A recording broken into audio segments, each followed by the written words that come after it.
فينا ما بيحبش البطاطس المقليه؟ اكل كتير بنحبه بيكون مقلي وبنعتمد عليه اوقات كتيره، بس ده ممكن يدخلنا في مشاكل صحيه كتير. كل الاكل الشهي ده مش هتقدر تاكله كل يوم لانه هيكون كارثي، عشان نظم الموتور الآلي التقليديه القديمه اللي بيكون فيها مشاكل كتيره زي ارتفاع نسبه الكوليسترول في الدم واضرار تانية كتيره جدا.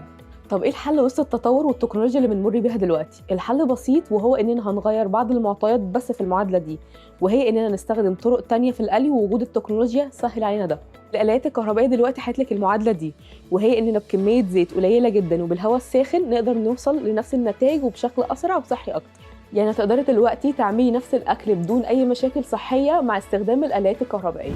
ومميزاتها كتيرة جدا. أولا تصميمها ممتاز، يعني قطعة فنية في مطبخك، وكمان آمنة جدا وصحية، وكمان فيها أنظمة كتيرة للقلي وغيرها كتير. وعشان دايما صحتكم متهمنا، هنا في بريك وفرنا لكم أجمل وأكبر تشكيلة من الآلات الكهربائية بأحجام كتيرة وماركات عالمية ومطابقة للمواصفات ومعايير الجودة والأمان زي ما عودناكم. وكمان عملنا لك أنظمة تقسيط كتيرة جدا تناسب كل بيت. يلا مستنين إيه؟ اشتروا من بريكو.